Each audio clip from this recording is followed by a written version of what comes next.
आज नू में हिंदूवादी संगठनों ने जिस तरीके से ऐलान किया था और चीख चीख करके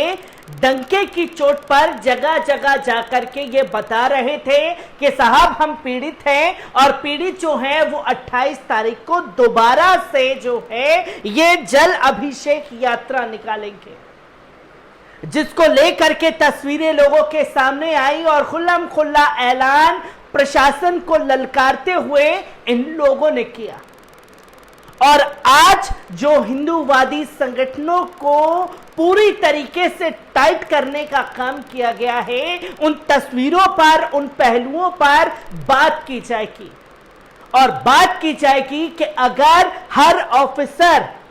इस ईमानदारी से अपने काम को अंजाम देने लगे तो जो देश प्रदेश में जगह जगह फसाद होते हैं वो फसादी और फसाद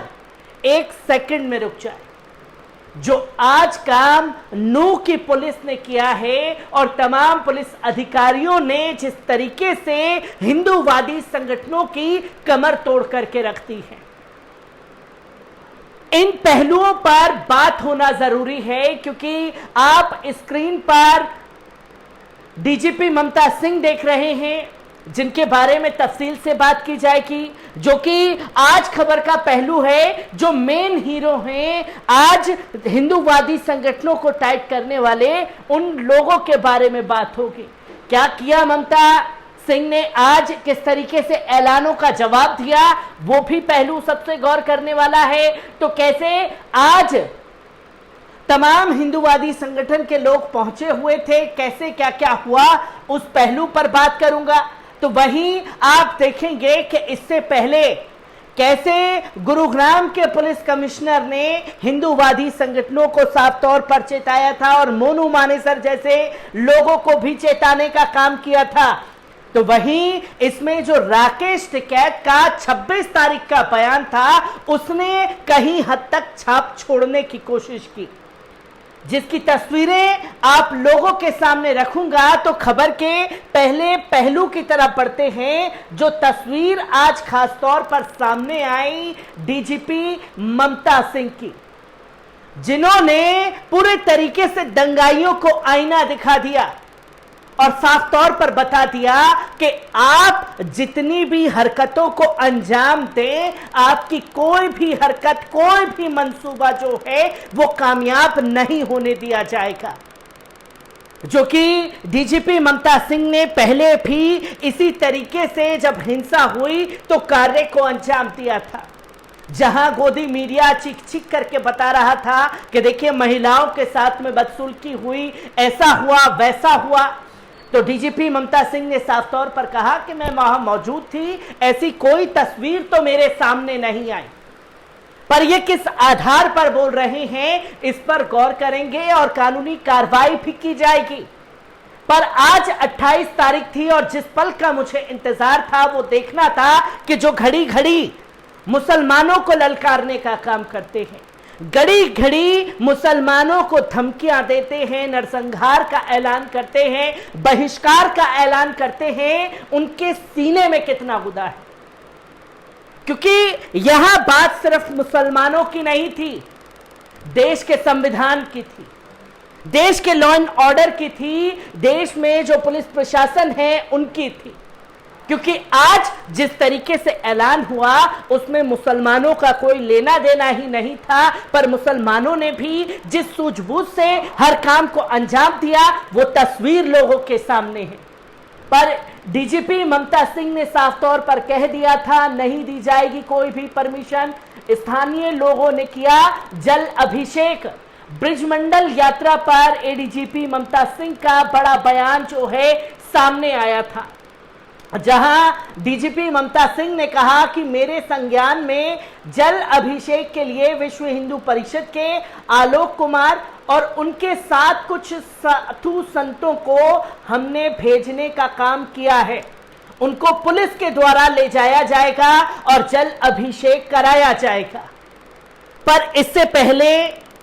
जो पुलिस प्रशासन के लोग थे, जब उनके बयान सामने आए, तो साफ तौर पर डीजीपी ममता सिंह से भी यह सवाल पूछा गया कि जो जल अभिषेक यात्रा निकालने के लिए अपने पूरे तरीके से अड़े हुए हैं कि हमें किसी प्रशासन की जरूरत नहीं है, पर प्रशासन ने यह दिखा दिया कि आपको किसी भी चीज की जरूरत है तो वो प्रशासन से होकर के ही गुजरना पड़ेगा।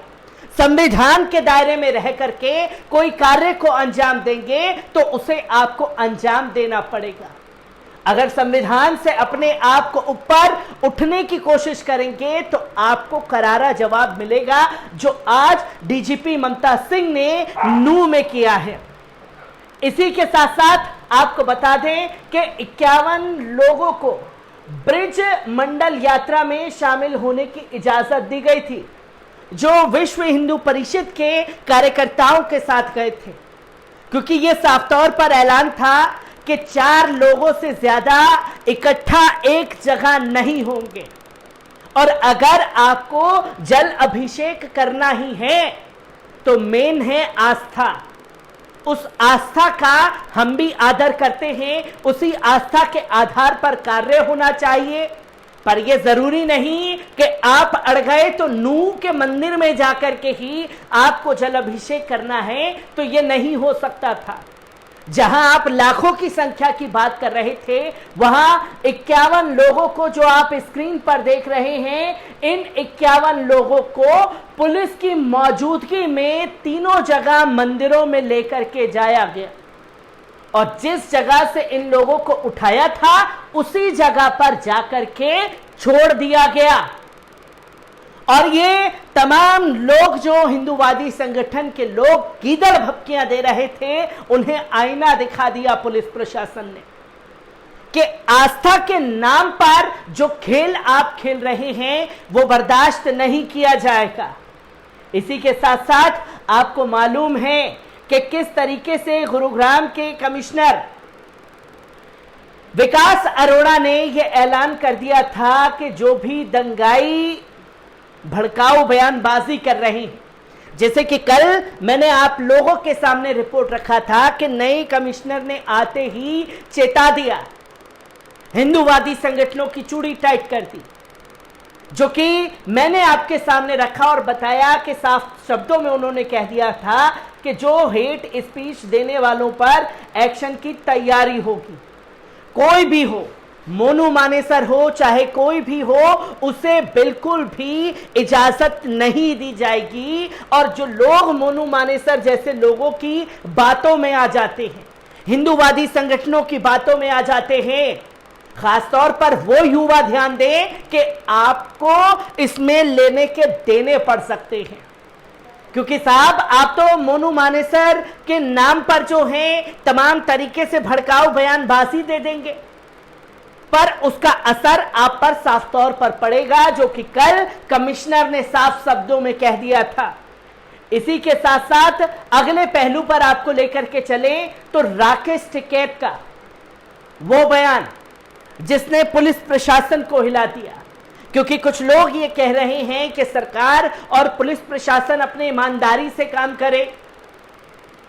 तो बड़े से बड़े दंगे जो हैं वो फेल हो सकते हैं, दंगाइयों के मंसूबे फेल हो सकते हैं। पर सरकार को झुकाने का काम किसने किया, इस पहलू पर बात होना जरूरी है, क्योंकि जब 31 तारीख को पिछले महीने हिंसा हुई और जब बजरंग दल और विश्व हिंदू परिषद ने जाटों से इसमें अपना सहयोग मांगा, तो जाटों ने आईना दिखा दिया और यह बता दिया कि आप हमारे साथ मुद्दों पर खड़े कब रहे, जो आज आप हमसे सपोर्ट मांगने आए हैं। मेवाती मुसलमान हमारे भाई हैं, अगर उनकी तरफ आंख भी उठाया तो जाटों ने साफ तौर पर ऐलान किया था कि बक्कल पाड़ देंगे। उसका असर देखने को मिला। और फिर दोबारा जब 28 तारीख को इन लोगों द्वारा ऐलान किया कि हम फिर से अपनी यात्रा जो अधूरी रह गई है उसे निकालेंगे, तो इस बार जाटों के साथ साथ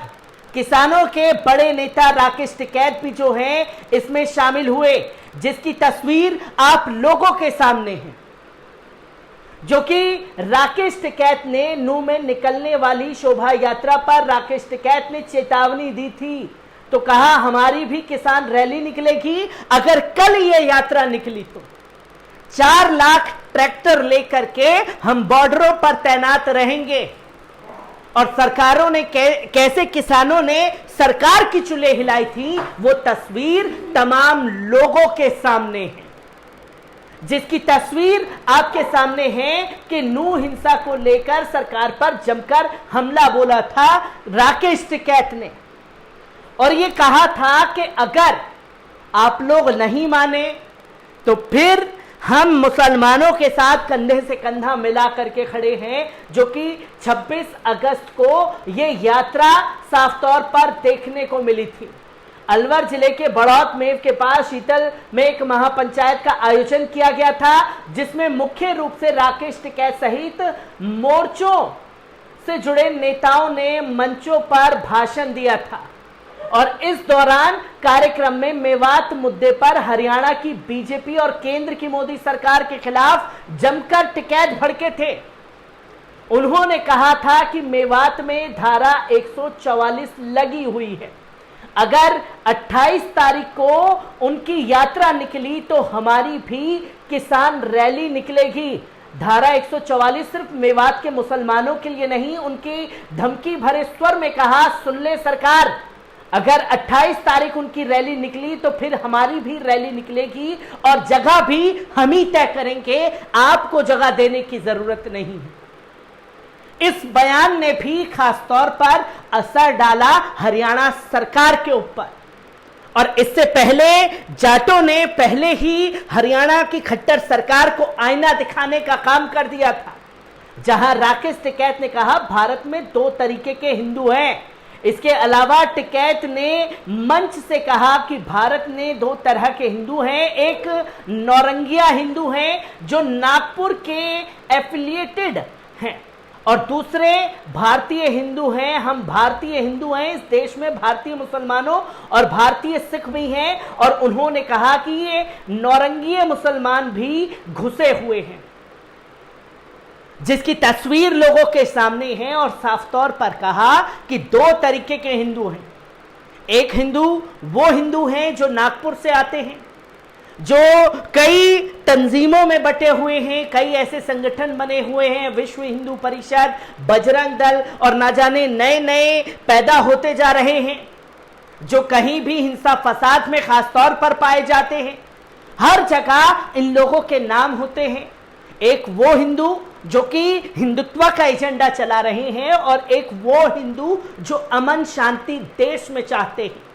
और इन्हीं हिंदुओं को आपस में लड़ाने की कोशिश मुसलमानों से ये कट्टर हिंदुत्व के लोग कर रहे हैं, जो कि राकेश टिकैत ने साफ तौर पर यह कहा सत्ता में बैठे लोग माहौल खराब कर रहे हैं, जो कि हम बिल्कुल बर्दाश्त करने वाले नहीं हैं, जिसकी तस्वीर लोगों के सामने कल साफ तौर पर आई। और सलाम है इन तमाम लोगों को जिन्होंने इस 28 तारीख की बड़ी घटना को पहले से ही जान लिया था और ये बताया था कि ऐसा होगा तो हम ये कदम को अंजाम देंगे। और जब राकेश टिकैत और जाटों का कड़ा रुख था खट्टर सरकार के खिलाफ, तो खट्टर सरकार को भी टाइट होना पड़ा। और जब खट्टर सरकार को टाइट होना पड़ा तो हिंदूवादी संगठनों की चूड़ी टाइट करने के लिए प्रशासन को सख्त एडवाइजरी दे दी कि जो करना है करो, यहां इन लोगों को रोकना जरूरी है। और अब जो लोग समय समय पर, अगर मानिए कि जो आज खट्टर सरकार ने किया वही अगर गहलोत सरकार ने किया होता या ममता बनर्जी की सरकार ने किया होता, तो हिंदू विरोधी उसे घोषित कर देते और सुदर्शन न्यूज जैसे ना जाने कितने पत्रकार जो हैं वो उछल उछल करके बोलते कि देखिए हिंदू विरोधी सरकार है ये। अब उन लोगों को खुला चैलेंज है कि आज जो खट्टर सरकार ने किया, प्रशासन को आदेश दिया, अब जाकर के आप चलाइए बायकॉट बीजेपी। आपको बीजेपी ऐसी जगह ले जाकर के फेंकेगी कि आपका कोई नाम लेने वाला भी नहीं होगा, जो कि हर एक तस्वीर आप लोगों के साथ में यूं ही साझा करता रहूंगा। दीजिए इजाजत, शुक्रिया।